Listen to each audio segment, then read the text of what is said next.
Happy New Year! Nandito kami sa aming bagong bahay. Wala pa kaming nabibiling dining table at sopa. Kaya dito kami kumakain sa lapag. Happy New Year! Yung pangalan ko natutulog pa. Eto nagkakainan sila. Happy New Year! Binablog ko habang wala pa kaming sopa. Ang sarap din pala ng nang walang gamit, maluwag. Kasi pag nagkagamit na, ang sikip na. Oh, eto, ang sarap oh. Huwag ko na lang kayang ipa-deliver. Ang saya ng ganito oh. Nag-aagahan kami, kape lang. Kasi wala kami dun sa isang bahay namin. Kaya, eto lang ang dala namin. Tinapay. At kape. Inaabangan namin yung mag-deliver ng dining table at sopa. Bilaro pa. Oh, kain na. Oh, bati kayo. Happy New Year. Happy New Year. Happy New Year! 31. Huling araw ng 2019. 2020 na. Mamaya bagong taon na. Tatanda na kami. Tatanda na naman. Wala, masaya lang. Ang saya pala nang walang gamit dito. Kasi nasa isang bahay namin. Kaya hindi ako makapag-vlog ng maayos. Puro gamit na. O kagi-kagi na. Ito o. Nasa karton pa lang ang aming kainan. Ang saya pala. Ang saya o. Ay. Happy New Year!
Tunggu di dalam kamu.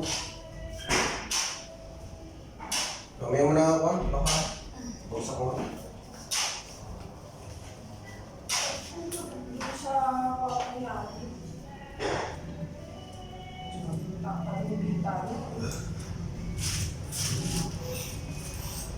Sarado mo nga yung kortina. Tingnan ko.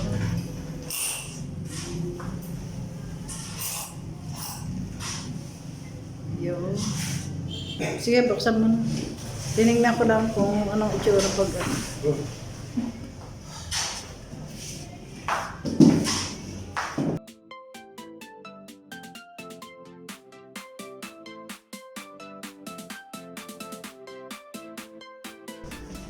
Ayan na. Oh, sabi sa'yo eh.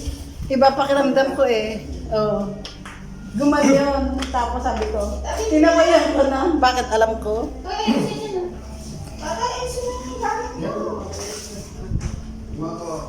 Ayan na.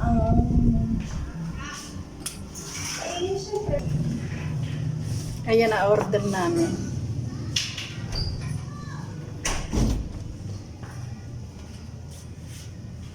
Kahit hindi pa tapos ang bahay.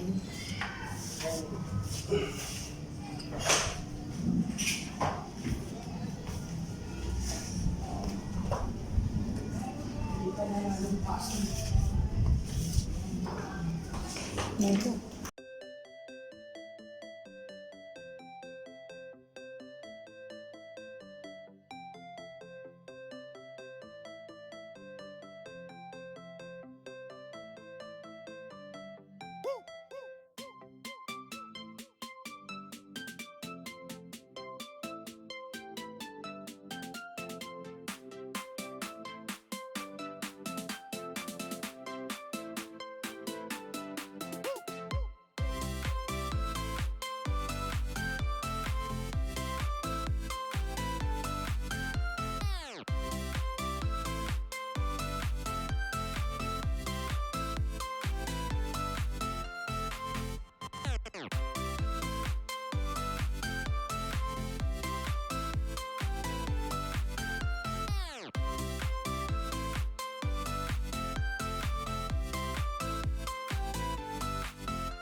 Okay lang yung casing. Sumikip na. Tapos hindi ko tulog ang mga. Kanina nakain kami sa lapag. Ang saya. Ang sikip. Ang luwag. Pati siya, hindi nyo nasasalamin na. Oo. Kaya nga,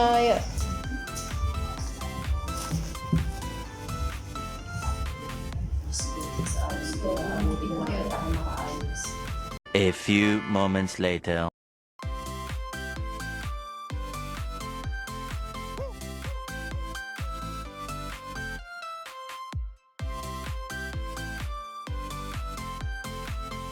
Ano, ilalagay ko. Happy, hindi. Ano? Serious year? Ano? Happy New Year? Pagka-seryoso. Opos ko yun, yung seryoso mo din.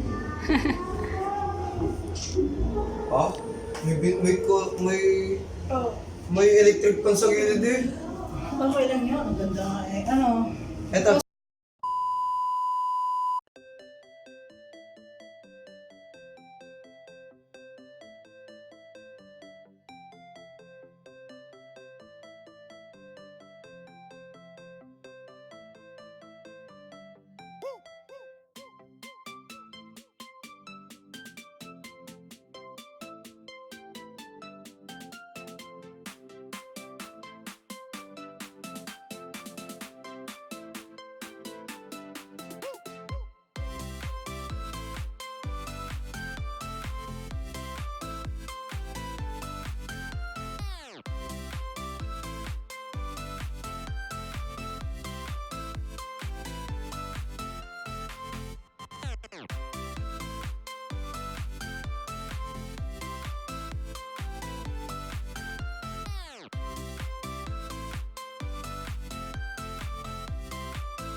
12 o'clock midnight.